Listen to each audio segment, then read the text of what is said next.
안녕하세요. 만나서 반갑습니다. 부처님 당시의 일이에요. 석가모니 부처님 당시에 어느 스님이 계셨습니다. 스님께서 수행을 하시는데 어느 날 문득 이런 생각을 일으킵니다. 내가 이렇게 게으르게 수행해서 언제 이 아라한이 될 수 있겠느냐. 아라한 다 들어보셨죠? 번뇌와 망상이 완전히 사라진 모든 욕망에서 벗어난 거룩한 성자를 아라한이라고 합니다. 그래서 이 스님께서 어떤 결심을 하시냐면 내가 아라한이 되는 그날까지 내가 눕지도 않고 자지도 않겠다라고 결심을 하게 됩니다. 눕지도 않고 눈을 감고 자지도 않는 거예요. 그리고 오로지 수행에만 집중했다고 합니다. 여러분들 같으면 그렇게 할 수 있겠어요? 없겠어요? 한 3, 4일 정도는 흉내낼 수 있겠죠. 근데 아무래도 그렇게 수행하면 몸에 무리가 올까요? 안 올까요? 오겠죠. 그래서 등을 바닥에 대지도 않고 눈을 감고 자지도 않고 오로지 몇 날 며칠 동안 계속 수행을 하다 보니까 눈에서 막 진물이 나오더래요. 잠을 자지 않으니까 눈이 충혈되고 몸에 무리가 왔겠죠. 눈에서 막 진물이 나기 시작하니까 이제 옆에 있는 스님들이 걱정이 돼서 이제 의사를 모시게 되었다고 합니다. 의사가 살펴보더니 스님, 제가 드리는 이 물약을 이제 눈에다 넣고 코에다 넣으시면 이 물약을 가지고 치료를 받으시면 눈에서 흐르는 진물이 멈추게 될 겁니다. 그러니까 제가 물약을 제조해 드릴 테니까 눈에도 넣으시고 코에다도 이렇게 물약을 넣으십시오. 알겠습니다. 그래서 이제 스님께서 그 물약을 받았는데 물약을 받고 난 후에도 눈에 진물이 멈추질 않더래요. 전혀 병에 차도가 없더랍니다. 그래서 며칠 후에 의사가 살펴본 뒤에 약을 넣으셨습니까? 제가 하라는 대로 약을 넣었으면 벌써 다 나았을 텐데 전혀 차도가 없어 보입니다. 약을 넣으셨습니까? 그러니까 스님이 하시는 말씀이 약을 넣었습니다. 눈에다도 넣고 코에다도 넣습니다. 약을 넣었습니다. 희한하다. 스님이 거짓말 하실 리는 없고 약을 넣었는데도 왜 안 낫지? 약을 넣었는데도 왜 안 낫지? 라는 생각이 들더래요. 의사가 하도 희한해서 옆에서 가만히 지켜봤더니 스님이 약을 집어넣는데 누워요, 안 누워요? 안 누워요. 안 누우니까 어떡하겠어요? 약을 넣고 가만히 앉아있으니까 어떻게 돼요? 저절로 흘러내려오는 거예요. 집어넣고 콧구멍에다가 약을 집어넣고 누워있어야 약이 흡수가 되는데 집어넣고 가만히 앉아있으니까 약이 저절로 흘러서 내려오는 거예요. 그래서 의사가 아이고 약을 젖다구로 집어넣으니까 약발이 전혀 없는 거지 이런 생각이 딱 들면서 스님께 말씀을 드립니다. 스님, 약을 눈과 코에다 약을 넣으시고 편안하게 누워서 좀 쉬세요. 그래야 이 약이 몸에 흡수가 되고 병이 치료가 되지. 스님처럼 가만히 앉아서 약 집어넣고 가만히 앉아있으면 약이 저절로 흘러나올 거 아닙니까? 약을 집어넣고 좀 누우세요 했는데 스님이 눕는다 안 눕는다? 안 눕는 거예요. 저는 스스로 결심을 했습니다. 번뇌와 망상이 다 소멸하고 깨달음을 얻을 때까지 잠을 자지 않고 등을 바닥에 대지 않겠다. 어깨와 등을 바닥에 대서 눕지 않겠다라고 제가 스스로 맹세를 했습니다. 저는 눕지 않겠습니다. 그 의사도 짜증이 난 거예요. 그래서 스님 알아서 하십시오. 저는 도와드릴 만큼 도와드렸으니까 스님 알아서 하십시오. 가만히 이렇게 스님들 보면 고집들이 세요. 그죠? 예? 몸이 아플 때는 좀 치료도 좀 받고 해야 되는데, 몇 날 며칠 동안 눈에서 진물이 막 흘러내려와도 약도 제대로 흡수도 안 되고 자리에 눕지도 않고 잠을 자지도 않고 그렇게 공부하다가 눈의 상태가 더 악화돼서 눈에 실명이 됐대요. 눈에 실명이 돼버렸어요. 그런데 눈에 실명이 되는 그 순간과 함께 모든 번뇌가 산산이 부서지면서 무엇이 되었다? 아라한이 되었다. 모든 번뇌와 망상이 사라지고 모든 욕망이 소멸한 아라한이 되었다라고 기록되어 있습니다. 그러니까 눈이 실명하면서 아라한이 되신 거예요. 근데 이 스님께서는 스스로 모든 번뇌망상이 사라지고 모든 욕망이 사라진 생사윤회에서 벗어난 거룩한 성자 아라한이 되었다는 것을 사람들한테 알리지를 않습니다. 그리고 당신의 공부를 점검받기 위해서 그 눈이 먼 상태에서 걸어서 며칠 동안 걸어서 부처님이 계신 처소에 도착하게 됩니다. 이 눈이 먼 스님께서 부처님이 계신 처소에 오니까 다른 스님들이 아유, 이렇게 눈이 먼 상태에서 어떻게 홀몸으로 여기까지 오셨습니까? 하고 이제 깨끗한 처소에 이제 스님을 모시고 스님을 극진하게 이렇게 대우를 해드렸다고 합니다. 그리고 아침이 되었을 때 스님께서 경행이라는 수행을 하기 위해서, 따라해보세요. 경행.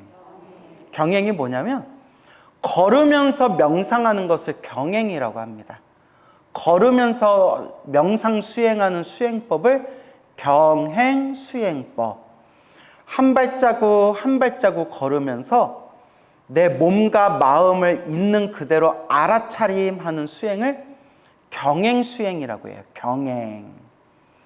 그래서 이렇게 경행 수행을 하기 위해서 이른 아침에 일어나셔서 앞마당을 천천히 당신의 몸과 마음을 관찰하면서 천천히 앞마당을 걷고 계실 때 본의 아니게 눈이 머셔서 눈에 보이는 게 없으니까 앞마당에 나와 있는 벌레들을 밟아 죽였대요. 앞마당에 나와 있는 벌레들을 경행, 걸으면서 이제 밟아 죽이게 됩니다. 그래서 이른 아침에 다른 스님들이 이렇게 이제 공양 준비도 하고 이제 탁발갈 준비도 하고 아침에 이제 사원에 부처님 계신 처소에 청소도 하려고 빗자루 들고 나왔는데 그 눈이 먼 이 장님 스님이 앞마당에서 왔다 갔다 경행을 하시다가 수많은 벌레들을 밟아 죽인 걸 보게 됩니다. 그러니까 다른 스님들이 그걸 보고 막 비난을 하는 거예요. 스님은 참 나쁜 스님입니다. 우리 부처님 가르침에 가장 중요한 계율 중에 하나가 살생하지 말라인데 스님께서는 어떻게 살아있는 저 벌레들을 저렇게 밟아주실 수가 있단 말입니까? 그러니까 이 장님이 되신 스님께서 제가 죽이려는 게 아니라 경행을 하다 보니까 그 풀숲에 나와 있는 벌레들을 보지 못하고 제가 밟아 죽이게 되었습니다. 참회드립니다. 이제 거기 있는 이제 다른 스님들은 그 눈이 머신 스님이 거룩하신 아라한 스님이라는 걸 모르는 거예요.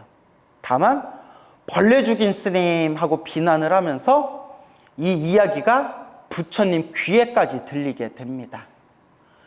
부처님께서 가만히 지혜와 신통의 눈으로 꿰뚫어 보니까 그 벌레를 밟아 죽였다고 오해받은 그 눈이 먼 스님이 바로 무슨 경지에 오르신 스님이세요? 아라한의 경지에 오르신 거룩한 스님이신 거예요. 그래서 다른 평범한 저 수행이 부족한 스님들이 저 거룩한 아라한 스님을 몰라보고 저 아라한 스님이 눈이 멀어가지고 실수로 벌레를 죽인 것 같고 저와 같이 비난하는구나.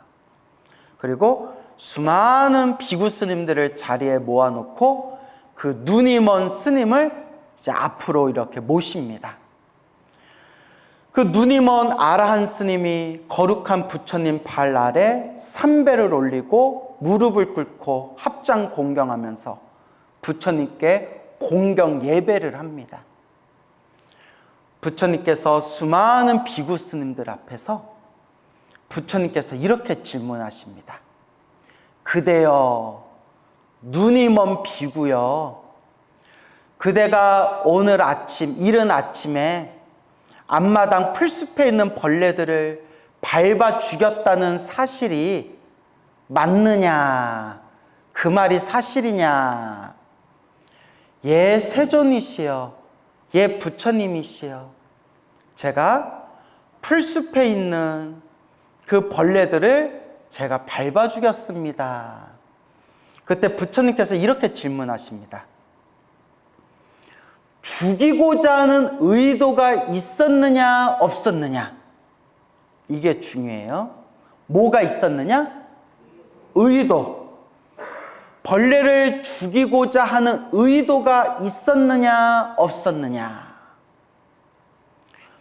전혀 없었습니다. 저는 제가 벌레를 죽이고 있다는 것도 몰랐습니다.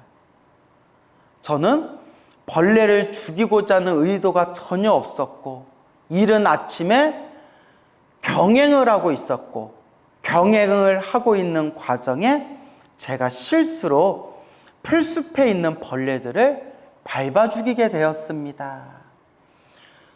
죽이고자 하는 의도가 없었느냐? 죽이려는 의도가 없었습니다. 이때 부처님께서 다음과 같이 이야기하십니다. 비구들이여, 불자들이여, 혹 어떠한 나쁜 일을 저질렀다 하더라도 누군가에게 피해를 주겠다, 내가 나쁜 짓을 하겠다라는 의도가 없었을 때 실수로 누군가에게 피해를 주겠다, 내가 나쁜 짓을 하겠다라는 의도가 없이 실수로 그 업을 저질렀을 때는 죄업이 된다 안 된다? 죄업이 되지 않는다. 뭐가 없었기 때문에? 의도, 나쁜 의도가 없었기 때문에. 그러므로 저 눈이 먼 비구 스님이 벌레를 죽이려는 의도가 없이 눈이 멀었기 때문에 실수로 벌레를 밟아 죽인 거기 때문에 이 비구는 아무런 죄업이 없느니라.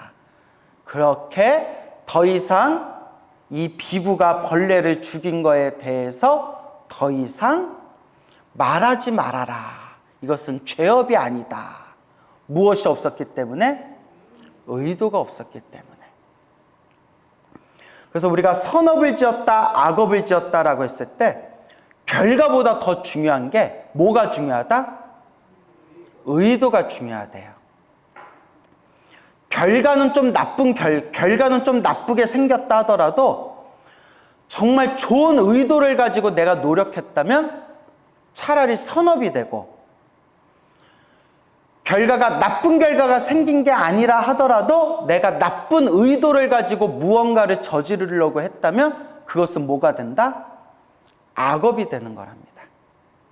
의도가 중요하다는 거예요. 여러분들이 인생을 살아가면서 선업을 많이 지었냐, 악업을 많이 지었냐? 내가 선업이라는 결과, 악업이라는 내가 어떤 짓을 해서 어떤 결과가 나왔다라는 것보다 더 중요한 것은 뭐가 더 중요하다? 의도가 더 중요하대요. 내가 선업을 지으려고 살아갔느냐, 내가 악업을 지으려는 의도를 많이 일으켰느냐. 그래서 사람이 기본적으로 착하게 살아야 돼, 나 착하게 살아야지라는 의도를 가지고 내가 착하게 살아야지라는 착한 마음을 가지고 살아가려고 노력하는 것만 하더라도 그 사람은 무엇이 쌓인다? 선업이 쌓인다라고 이야기하고 있습니다. 그러면서 부처님이 이와 같이 말씀하십니다. 비구들이여, 이 눈이 먼 이 비구 스님은 이미 아라한 과를 얻으신 분이다. 아라한 과, 깨달음의 결과를 과라고 표현해요. 인과 업과할 때 과자. 이미 아라한이라는 결과를 얻으신 분이다. 아라한 과를 얻으신 분이다. 이 눈먼 스님은 이미 아라한이다. 그러니 이 눈이 먼 스님은 이미 아라한이시기 때문에 아라한은 절대 억지로라도 나쁜 의도를 일으킬 수가 없다라고 이야기합니다. 그래서 아라한이 되신 분은 탐욕과 성냄과 어리석음이 완전히 소멸하신 분이에요. 그래서 아라한이 되신 분들은 나쁜 짓을 저지르고 싶어도 저지를 수가 없고 나쁜 짓을 저지르려는 마음 자체가 완전히 소멸되신 분이래요. 그게 아라한입니다. 근데 여러분, 불교 공부를 좀 엉터리로 하신 분들이, 저 그런 분들을 많이 봤고, 그런 분들, 불교 공부를 엉터리로 하신 분들의 공통점이 부처님 경전에 근거를 안 둬요. 그러니까 어디서 이상한 책 보거나 이상한 내용 듣고 자기 얘기를 많이 하시거든요. 근데 여러분, 늘 말씀드리지만 우리 불자들은 항상 무엇에 근거를 둬야 된다고 했죠? 경전, 부처님 말씀에 근거를 둬야 된다고 했죠? 그 불교 공부를 엉터리로 하신 분들 중에 이런 얘기하는 분들이 많아요. 저 그런 분들 많이 만나봤는데, 깨달은 자도 나쁜 짓을 할 수가 있대요. 그 얘기 들어보셨어요? 깨달은 자도 탐욕과 성냄과 어리석음을 저지를 수가 있대요. 다만 탐욕과 성냄과 어리석음을 저질러도 거기에 집착하지를 않는데요. 거기에 휩싸이지 않는데요. 부처님은 아라한의 깨달음만 얻어도 탐욕과 성냄과 어리석음이 완전히 소멸해서 나쁜 짓을 저지르려야 저지를 수가 없대요. 부처님은 그렇게 얘기하셨어요. 근데 불교 공부를 이상하게 하신 분들 중에서 깨달은 자도 탐욕이 있고 성냄이 있고 어리석음이 있다. 다만 탐욕과 성냄과 어리석음에 집착하지 않을 뿐이다. 그러니까 깨달은 자도 바람을 피고 깨달은 자도 돈을 좋아하고 깨달은 자도 막 이렇게 막 주색 잡기를 한다는 거예요. 대신 뭐 하지 않는다? 집착하지 않는다. 좀 그럴듯하죠? 예. 말을 들으면 좀 그럴듯하잖아요. 근데 우리 한국 불교에 그런 스님들이 많으셨어요. 제가 이름을 댈 수는 없어요. 저 잘못하면 끌려가요. 너무 유명하신 분들이라서. 근데 이제 여자 좋아하시던 분도 있고 술 좋아하신 분들도 있고, 예? 그러면서 스스로는 나는 깨달았다 했던 분들이 역사상에 있었어요. 예. 근데 저도 예전에는 그런 모습이 멋있다 생각했지만 부처님의 경전을 공부해 보니까 부처님은 그렇게 말씀하신 적이 있다 없다? 예, 없어요. 아라한이라는 깨달음의 경지에 이르게 되면 탐욕과 성냄과 어리석음이 완전히 소멸하고 탐욕, 성냄, 어리석음 자체가 일어나지가 않는다고 했어요. 그냥 뿌리채 완전히 뽑혀나갔다고. 그래서 부처님께서 이 눈이 먼 스님은 이미 아라한이시다. 아라한. 탐욕과 성냄과 어리석음이 완벽히 소멸하신 아라한 성자이다. 아라한인데 어찌 감히 살생 무언가를 죽이겠다는 마음으로 살아있는 벌레를 일부러 죽일 수 있겠는가? 그러니 이 눈이 먼 이 아라한 스님을 더 이상 비난하지 말아라 라고 부처님께서 따끔하게 말씀을 하십니다. 가끔 자기가 깨달았다라는 사람들이 있어요. 또 내가 전생에 업이 두꺼운가 그런 인간들을 많이 만났어요. 자기가 깨달았대요. 근데 자기가 깨달았는지 안 깨달았는지 스스로 알 수가 있어요. 뭐 알 수 있다? 스스로 알 수가 있어요. 첫째, 내가 탐욕이 있는가 없는가. 스스로 보면 알잖아요. 내가 탐욕이 있는가 없는가. 누가 저한테 와서 뭐 주세요. 스님 저 10,000원만 주세요 하면 그 10,000원 줄 수 있을 것 같아요. 하나도 아깝지 않게. 스님 제가 너무 힘들어서 10만 원만 주세요 하면 좀 아까운데 10만 원 이렇게 줄 수 있을 것 같아요. 스님 저 100만 원만 주세요 하면 좀 센데 진짜 내가 100만 원까지 줄 수 있을 것 같아요. 또 이제 좀 이따 나 찾아올라 100만 원 달라고. 스님이 가지고 있는 땅 저한테 주세요라고 하면 줄 수 있을까요 없을까요? 그건 좀 힘들겠죠.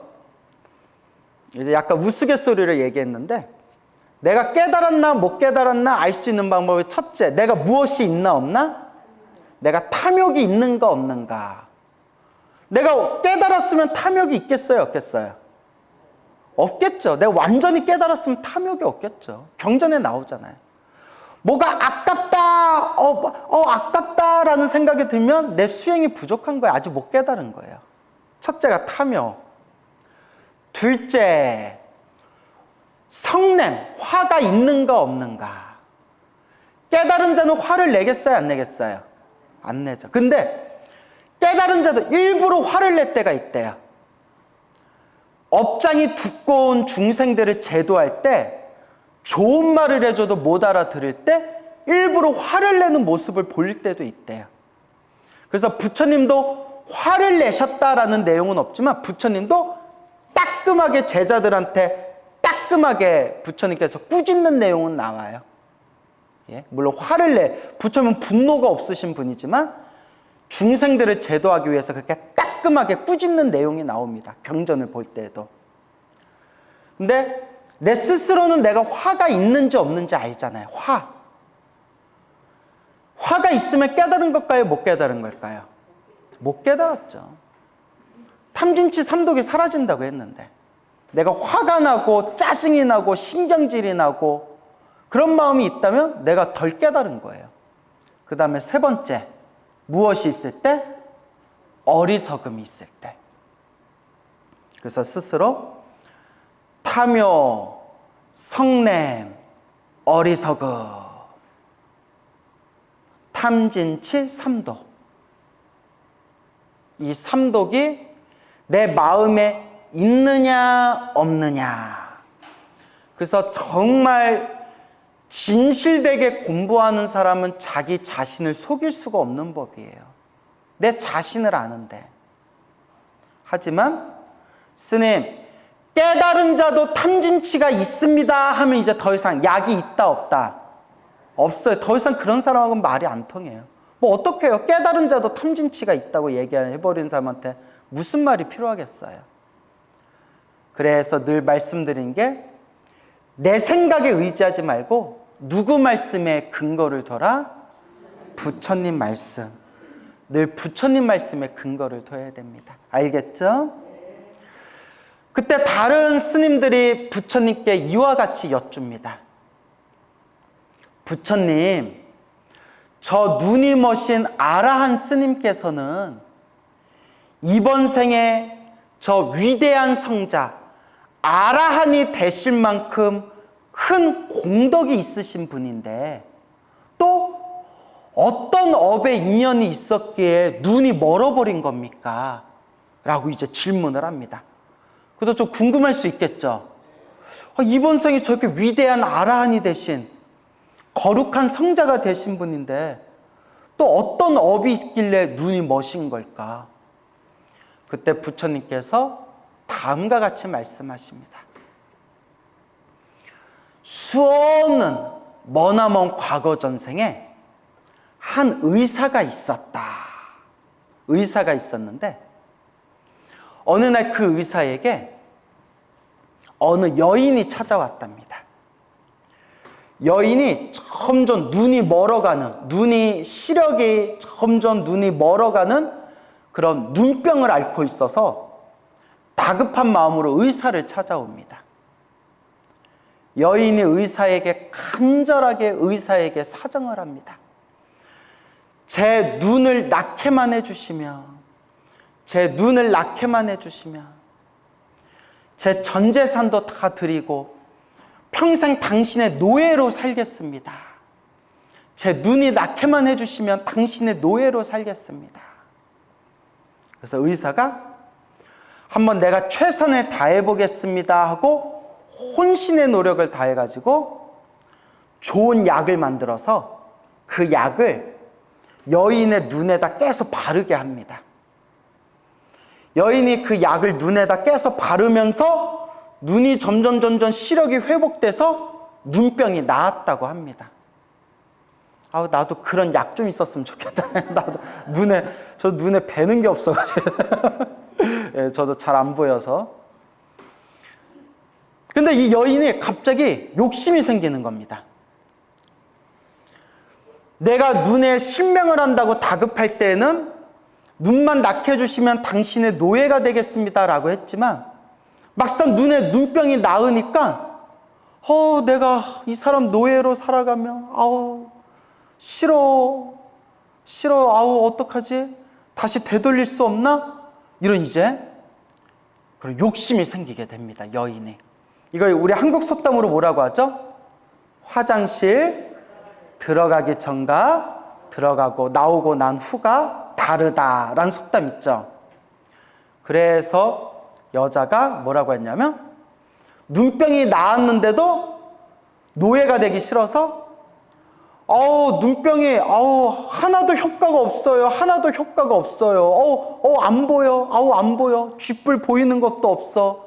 막 이러면서 자기가 눈병이 낫지 않았다고 막 거짓말을 합니다. 근데 의사는 알겠어요? 모르겠어요? 알죠. 괘씸한 생각이 일어납니다. 이 나쁜 년, 이 못된 년, 기껏 눈 낳게 해주니까 거짓말을 해, 사람을 속여, 이런 나쁜 년. 그래서 내가 저 여자의 눈을 다시 멀게 만들어야겠다 라는 악심이 생기면서 눈이 머는 약을 제조합니다. 눈을 멀게 하는 약을 딱 만든 뒤에 그 여인에게 그 약을 주면서 이게 전에 만든 것보다 더 좋은 약이더라고. 전에 바른 약이 효과가 없으면 이게 내가 더 공들여서 만든 약이니까 집에 가서 이 약을 눈에 바르십시오. 이거는 이 약이 더 효과가 좋습니다. 그 여인이 그 약을 딱 가지고 집에 와서 잠잘 때 눈에다 딱 바르고 잤는데 그 다음날 일어나 봤더니 눈이 어떻게 됐다? 눈이 완전히 멀어버렸대요. 부처님께서 이와 같이 이야기하십니다. 그때 여자의 눈을 낳게 해주다가 여자가 거짓말을 하니 괘씸한 그런 악심이 생겨가지고 악한 마음이 생겨서 그 여자의 눈을 다시 멀게 만들었던 그 의사가 바로 이번 생이 누구다? 저 눈이 먼 아라한 저 스님의 머나먼 과거 전생의 이야기다. 그때 그 의사는 그 여자의 눈을 멀게 한 그 업보로 태어날 때마다 항상 눈이 머는 업보를 받게 되었고 이번 생에도 아라한이 될 수 있을 만큼 공덕을 가졌지만 그때 그 여인의 눈을 멀게 했던 업보로 인해서 이번 생에도 무엇이 멀게 된 것이다? 눈이 멀게 된 것이다 이 모든 게 아란이 될 수 있었던 공덕도 누가 지은 선업의 힘이고 자기가 지은 선업의 힘이고, 이번 생에 눈이 멀 수밖에 없었던 업보도 누가 지은 죄업이다? 자기가 지은 죄업이다. 자기가 지은 업을 좋은 대로 나쁜 대로 자기가 받은 것이다 라는 법문을 부처님께서 설법하시는 내용이 나옵니다. 참 업이 무섭죠. 그래서 이 부분에 대해서 옛날 큰 스님들이 많은 해설을 남겼습니다. 그래서 이제 이렇게 이야기합니다. 첫째, 이 부처님의 이야기를 기준으로 삼았을 때 이 아라한 스님이 너무 무리를 해서, 너무 수행을 무리해서 눈이 먼 게 아니었다. 수행을 안 했어도 모할 업을 가지고 있었다. 어차피 수행을 하든 안 하든 눈이 멀 수밖에 없었던 업보가 있었던 것이다. 그러니 너무 수행을 지독하게 열심히 해서 눈이 먼 것이다라고 무조건 그렇게 오해해서는 안 된다. 눈이 멀었던 업보는 눈이 멀 수밖에 없었던 업의 원인이 이미 있었기 때문이다. 그리고 둘째, 눈이 멀 수밖에 없는 업보를 가지고 있었지만 눈이 멀든 안 멀든 이번 생 몸을 아끼지 않고 간절하게 열심히 수행했기 때문에 무엇을 얻을 수 있었던 것이다? 아라한을 얻을 수 있었던 것이다. 근데 또 이런 이야기를 해요. 열심히 수행한다고 다 아라한이 되는 게 아니다. 아라한이 될 수 있을 만한 공덕이 이미 심었기 때문에 이번 생에 열심히 수행해서 그 씨앗에서 열매를 맺게 된 것이다 라고 이야기를 합니다. 그래서 우리 부처님의 가르침을 보면 항상 이 인연법, 자기가 지은 업의因果법에 대해서 항상 부처님이 간곡하게 말씀하십니다. 이번 생 거룩한 성자인 아라한이 될 수 있었던 것도 본인이 과거 전생에 지었던 선업이 있었기 때문이고, 또 이번 생에 열심히 수행했기 때문이고, 이번 생에 아라한이 될 수 있을 만큼 공덕이 있었음에도 불구하고 눈이 멀게 된 것도 머나먼 과거 전생에 한 여인의 눈을 멀게 했던 그런 악한 마음의 의도, 오늘 의도에 대해서 배웠죠? 그 나쁜 마음의 의도가 있었기 때문에 이번 생에 또 눈이 멀 수밖에 없었던 업보를 받게 된 것이다. 그래서 우리가 항상 좋은 인연을 심도록 늘 노력해야 됩니다. 그래서 우리 불자님들은 늘 명심하셔야 됩니다. 시작 없는 옛적부터 지금까지 살아오면서 우리가 얼마나 많은 업을 지어왔을까? 과거 전생에 착한 좋은 업을 지은 그 공덕의 힘이 있었기 때문에 이번 생에 사람으로 태어날 수 있었고, 이번 생에 부처님 법을 만날 수 있었고, 이번 생에 그래도 이 부처님의 법을 수행할 수 있는 좋은 선근, 착할 선, 뿌리근, 착한 뿌리를 타고 태어난 것이다. 하지만 또한 우리가 시작 없는 옛적부터 알고 지었건 모르고 지었건 탐욕과 성냄과 어리석음에 물들어 몸과 말과 생각으로 얼마나 많은 나쁜 업을 지어왔을 것인가.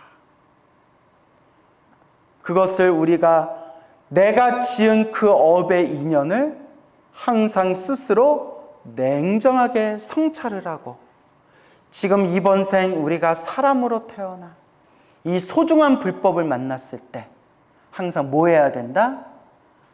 늘 수행하고 늘 이 업장을 참회하면서 닦아나가야 된다라는 것을 꼭 명심하셔야 됩니다.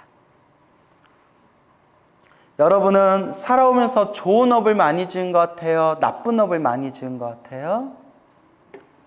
좋은 업으로 퉁칩시다. 예? 좋은 업을 많이 줬으니까 이렇게 우리 부처님 법 만난 거잖아요. 그죠? 그래서 여러분, 이 눈이 먼 아라한 스님의 이야기를 남 이야기가 아니라 누구의 이야기다? 나의 이야기구나. 그래서 부처님 법을 잘 닦으면 제 스스로 느끼는 거고 여러분들도 느끼는 거겠지만 부처님 법을 잘 닦으면 남을 원망하는 마음이 점점 사라져요. 저런 사람을 만난 것도 누구 업이구나? 내 업이구나. 내가 지금 이런 일을 겪는 것도 누구 업이구나? 내 업이구나. 결국 내 업대로 살아가고 있구나. 그러면 나는 지금 좋은 업을 많이 짓고 있나? 나쁜 업을 많이 짓고 있나?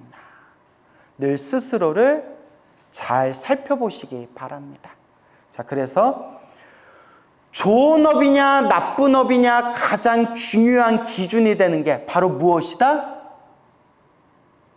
무엇이다? 예, 의도. 좋은 의도로 내가 어떠한 행위를 했느냐, 혹은 내가 나쁜 의도를 가지고 어떤 행위를 하였느냐.